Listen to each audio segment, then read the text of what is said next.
Chapter 25. We were all silent, staring at each other until voices in the distance broke through the awkwardness. Nadia! I heard Maya frantically calling. Where is she? What are you doing here? David's voice came from a different direction. I'm here to help Nadia. Where's the pizza? Muffin asked. There's no pizza. Then why am I here? I distinctively remember you saying there'd be pizza. I said Riza. Riza, you're here? How dare you show your face? Muffin bellowed. Remy peered over the pit as arguing broke out all around. Need help? How did you know we were here? I asked. David and I found Frankie trapped in the chapel, but we didn't know what happened to you. Caleb rolled in looking for Jessica. We found her a couple of blocks down, wrapped in pink tape. He said, looking pointedly at me. Maya's tape. He gave a nod. After we unwrapped her, she described your abductor. Frankie knew who it was immediately since she had attacked him too. We split up to look for you. Looks like we all had the same idea. What are Muffin and Maya doing here? I asked. I sent an emergency text to everyone. Frankie said. More eyes to search. David stepped over and dangled a rope down. Ladies first. I glanced over at Fiona. She can wait for the police. Remy said. I quickly looped the rope and tied a knot. I slipped it over Grayson. Let's get you out first. I'm fine. You're a human pincushion. Humor me. Once Grayson was set, Remy pulled him out and then relowered the rope. Fiona blinked groggily and moaned. I picked up the shovel and tossed it out of the pit. No need to arm her with another weapon, and I had a strong urge to whack her with it again.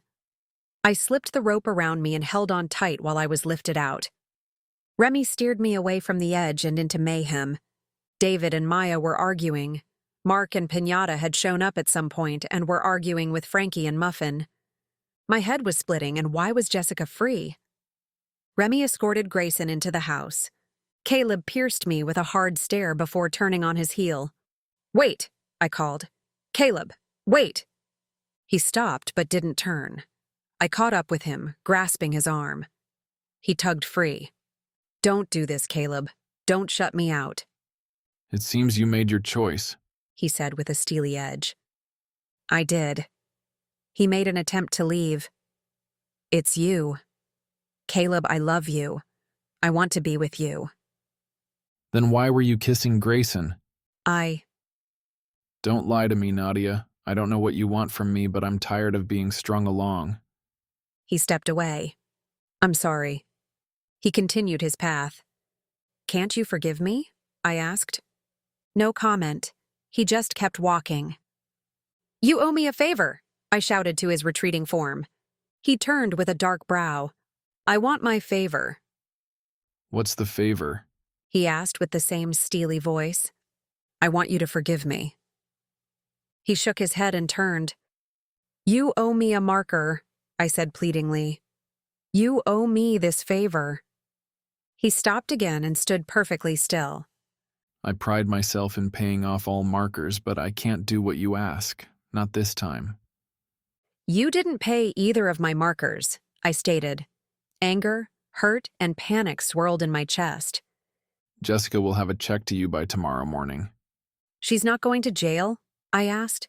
No, I'm not. Jessica interrupted. If you would have talked to me instead of hog-tying me, you'd know that I didn't steal Caleb's money. But you ran, I said. Because you were chasing me. What happened to the money? Adam transferred it into high-yielding accounts. But you both disappeared, I said. We were on our honeymoon.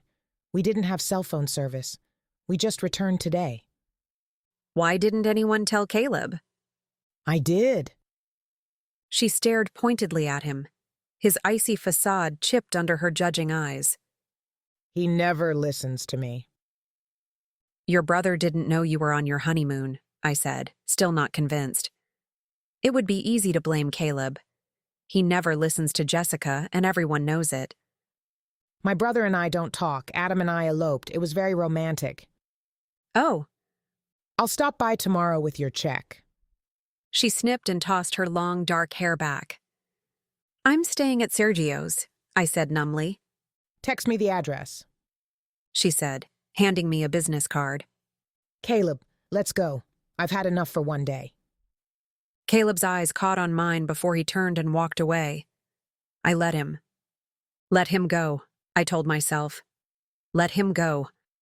My brain may have believed this was for the best, if my heart had not wilted. I looked down at the card in my hand. She'd eloped. I laughed. I laughed until the tears came. Damn. I dashed the tears away, took a breath, and returned to the pond where the warring couples were still at it. I stared at them, dumbfounded. They had love in their grasp, and they were wasting precious time arguing. Putting my fingers to my lips, I blew an ear-splitting whistle. The arguing stopped in mid-strike. Stop, I said, pressing my fingers to my temple. I have a headache and you're making it worse. Muffin opened her mouth to launch into another campaign. Bonnie, I warned, using her given name. Her mouth clamped shut, but it wouldn't be for long. If I was going to end this, the conflicts needed to be aired. And damn it, this was going to end. Everyone was miserable. I turned toward the easiest conflict to resolve. David, you love Maya, but you try to control her every move, I stated. No, I don't. He said. Then what are you fighting about? That she won't come home. Did you demand or ask? I watched as his features stumbled. You demanded. If you want her to come back, then you have to ask her. But... Ask, I ordered, gripping for patience.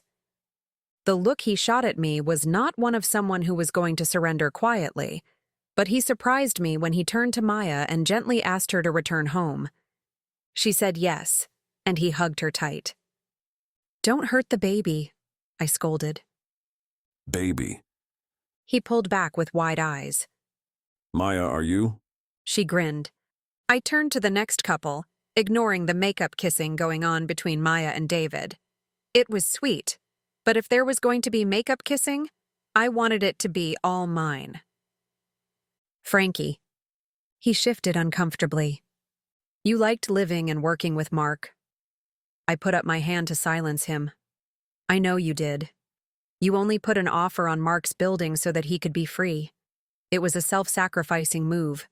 If you didn't care about him, you'd never have placed the offer. The building is all wrong for your purpose. I could have made it work. Says the man who crossed off a building because it opposed the natural feng shui. Mark's building has a turret missing. Its feng shui is a disaster. Mark eyed Frankie as if wanting to hope but not allowing himself. You both are the best in the business, I continued, hoping for an easy transition. If you opened a chapel together, you'd be unstoppable. Frankie frowned, and I thought I might lose the battle. I never thought I'd want a business partner, He said, looking at Mark. but we are the best. We are the best. Mark agreed with a hesitant smile. We could look for a building that's big enough to hold several different themed chapels. Frankie's mouth twisted in thought. With extra space for living. I'm not sure if we can find something big enough for multiple chapels and 2 living spaces. We can always rebuild to accommodate. We can plan it together if you want. Frankie's eyes settled shyly on Mark. I guess I wouldn't mind if there was only one living space. Mark's mouth fell open as his hand came to his heart. I looked away as a tear slipped down my cheek. I brushed it away and focused on the toughest challenge. Muffin. I took a breath and faced her and Pinata. Or is his name Riza? Who are you? I asked. He glanced at Muffin. No one. Yes, you are, I insisted. You're not who you seem. Your name is Riza? Yes, my name is Greg Rizza. What do you do for a living? I asked suspiciously. I'm her punching bag. He said, jabbing a thumb at Muffin. Before that, I said. Nothing. I eyed him. He was hiding something. Do you know anything about him? I asked Muffin. She shrugged. He's not too bad in bed and he can make decent ribs. I rolled my eyes. He's the one man you actually like and you don't know him. She glowered. Are you saying you never asked him anything about himself? You said he's the only one you've ever wanted to stick around. You wanted me to stay? Riza asked her, confusion etched on his brow. You could have fooled me. Muffin scowled at me and kicked the ground. Ask him, I said. Ask him what? Ask him to stay and marry you for real. Her hooded eyes pinched together. Is that what you want? I never said that, she said, crossing her arms in defiance. He shook his head with a small laugh. I don't know why I bother. I have things to do, he said, turning to leave. Sirens wailed in the distance. Muffin's scowl flatlined and she began the cops are coming dance. I've got to get out of here, she said, clamoring to escape. We both watched her circling in frenzied panic. As Riza watched her, his face cleared, and something flickered in his eyes. He took a breath and shook his head again, deciding to stay against better judgment. Freeze, Riza ordered. Muffin didn't stop her frantic circling. If anything, she was stuck in an endless loop. The sirens were closing in. They were already in the driveway. Damn it. Freeze and put your hands on your head, He barked, pulling a gun from his waistband.